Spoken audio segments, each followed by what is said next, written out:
Bonjour et bienvenue sur Guide de vie chrétienne, et dans cette nouvelle vidéo, j'aimerais aborder un thème très important dans nos relations avec les autres, le pardon. Le pardon est quelque chose de très difficile et pourtant essentiel lorsque nous nous sommes fâchés ou lorsque nous avons fait quelque chose qui n'est pas bien vis-à-vis d'une personne. Le pardon est très important et effectivement c'est quelque chose de difficile. Pourquoi ? Parce que c'est synonyme de se mettre en dessous d'une personne, c'est synonyme de s'abaisser. Il faut réaliser que le pardon c'est quelque chose de puissant. Il y a de la puissance dans le pardon. C'est quelque chose qui va briser la haine, la colère, les rancœurs qu'il y a dans une relation. Et c'est surtout quelque chose qui va vous permettre de vous réconcilier de manière solide. D'ailleurs, on le voit très bien dans l'histoire du fils prodigue dans la Bible, où nous voyons ce jeune homme qui a décidé de demander à son père toute sa part d'héritage, alors que le père était encore vivant, et choisit de partir très loin. Et là, loin de sa famille, loin de ses parents, il choisit de dilapider tout son argent et faire n'importe quoi avec.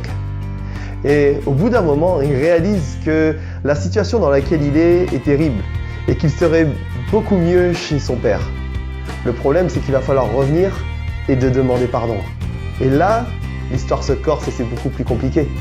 Il faut réaliser et puis il faut prendre le courage, son courage à deux mains et aller de l'avant pour dire « Papa, je te demande pardon. Je te demande pardon d'avoir fait ce que j'ai fait. » Il est tellement important aussi que dans nos relations, nous apprenions à demander pardon.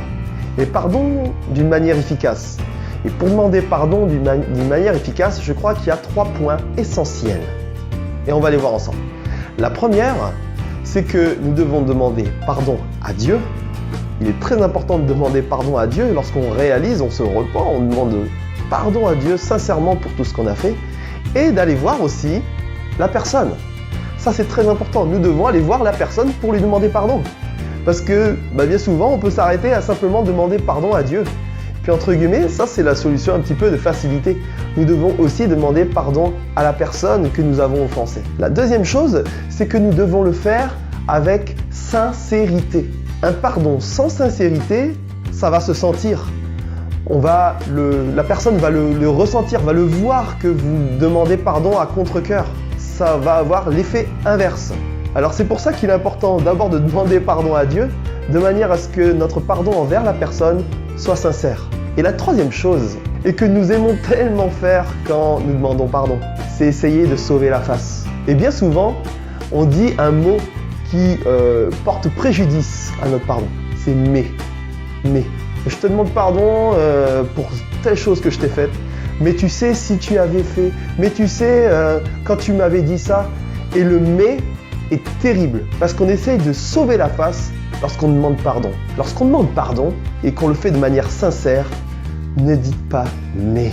S'il vous plaît, ne dites pas « mais ». Vous gâchez les excuses que vous demandez. Vous êtes là en train d'essayer de sauver la face et d'essayer d'avoir raison. N'essayez pas d'avoir raison. Vous demandez pardon, faites-le sincèrement. J'aimerais vous encourager dans cette vidéo et vous dire que le pardon est tellement puissant. Voilà, merci de m'avoir écouté et à bientôt dans une prochaine vidéo. Au revoir.